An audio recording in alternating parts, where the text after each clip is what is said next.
Jika kamu masuk surga, kenalilah pemimpinmu. Dia adalah Sayyidah Fatimah Zahra, penghibur Nabi dari sejak kecil. Lahir 5 tahun sebelum kenabian Nabi Muhammad. Saat Nabi berusia 35 tahun, lahir putri beliau yang bernama Fatimah Zahra, hiburan Nabi kala itu. Setiap kali beliau masuk ke dalam rumahnya, beliau akan duduk kemudian memanggil, "Ya Fatimah, mana Fatimah? Fatimah, sini nak, Fatimah." Kenapa hanya Fatimah? Karena yang lain dari putri-putri Nabi Muhammad sudah menikah pada masa tersebut. Beliau sayang-sayang putrinya, beliau cintai putrinya, ditanyakannya kabarnya, dan Fatimah kecil bercerita menghibur hati ayahanda. Saudariku sekalian yang saya muliakan, karenanya diriwayatkan satu kali Nabi Muhammad alaihissalam diperlakukan sangat amat buruk sekali oleh orang-orang kaum kafir Quraisy, disebabkan karena mereka sudah kesal sekali kepada Nabi atas apa yang dilakukan Nabi. Mereka pun kemudian memutuskan kalau Nabi Muhammad salat di depan Ka'bah, mereka mau lumuri Nabi Muhammad, mereka mau kotori badan Nabi Muhammad dengan kotoran unta. Sebenarnya itu bukan kotoran, tapi bagian dalam dari perut unta yang ditinggalkan oleh penyembelihnya dan sudah disembelih 2 atau 3 hari yang lalu. Bau busuknya meniup hidung siapapun, saudariku sekalian. Ada Abu Lahab, ada Abu Jahal, ada Umayyah bin Khalaf. Mereka berunding di dekat Ka'bah, siapa nih yang akan membawa kotoran tersebut nanti kalau Nabi Muhammad datang untuk tawaf kemudian sholat. Ditunggu sampai Nabi Muhammad mulai sholat, berangkatlah Abu Jahal musuhullah itu. Dia kemudian meraup kotoran tersebut dengan kedua tangannya, berjalan dengan penuh kesombongan mendekati Nabi Muhammad alaihissalam. Ditunggunya sampai posisi Nabi Muhammad sujud, kemudian dijatuhkannya kotoran tersebut dari atas sehingga berlumuranlah kotoran di tubuh Nabi Muhammad sallallahu alaihi wasallam yang mulia. Tubuh paling mulia itu dilempari kotoran-kotoran unta. Tubuh kita berlumuran dosa, tapi alhamdulillah tidak pernah diperlakukan sampai sebegitunya.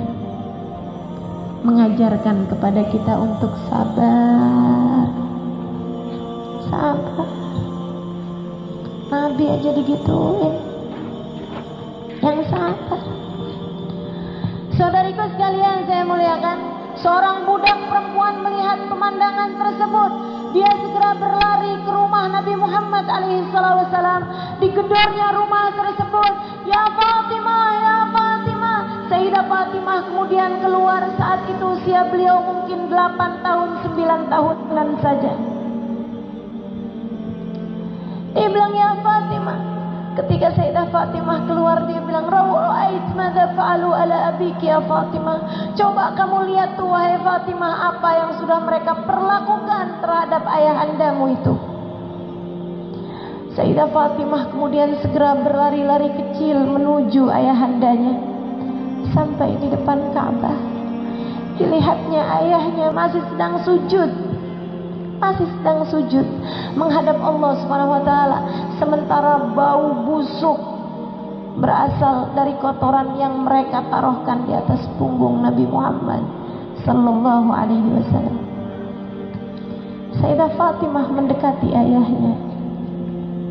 Dia dengan tangan kanannya mengusap-usap, membersih-bersihkan kotoran. Tidak diperdulikannya bau busuk itu, ia bersihkan dari tubuh ayahnya dengan tangan kanannya. sementara tangan kirinya sibuk menghapus air matanya sendiri yang tidak berhenti menangis pada saat tersebut. Ayah, mengapa mereka berbuat seperti ini padamu ya? Mengapa mereka berbuat seperti ini padamu? Nabi masih sujud sampai dirasakan tangan mungil putrinya Fatimah menghusap kotoran-kotoran dari punggung beliau yang mulia. Beliau pun kemudian duduk menyelesaikan sholatnya sampai beliau salam. Pada masa tersebut belum ada kewajiban keluar dari sholat ketika ada najis. Makanya Nabi melanjutkan sholatnya bahkan ketika najis berlumuran di tubuh beliau alaihi salatu wassalam. Habis selesai salam, sekarang Nabi yang sedih, bukan atas perlakuan kaum kafir Quraisy.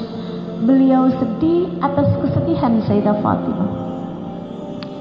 Nabi sedih karena kesedihan Fatimah. Fatimah sedih atas apa yang mereka lakukan terhadap ayahnya. Jalinan cinta yang luar biasa indahnya. Yang satu menghibur yang lainnya. Maka Sayyidah Fatimah masih dengan tangan kanannya berusaha membersih-bersihkan tubuh ayahandanya. Sementara Nabi Muhammad yang memang tangannya bersih karena dipakai sujud kan tertutup tuh tangannya. Nabi kemudian menggunakan tangan beliau justru malah untuk menghapuskan air mata di pipi Sayyidah Fatimah. Sayyidah Fatimah tangannya bersihin najis dan kotoran di tubuh ayahnya. Ayahnya dengan tangannya mengusapkan air mata yang terus mengalir dari putrinya. La tabki ya binti, la tabki ya binti. Jangan nangis nak, jangan nangis nak.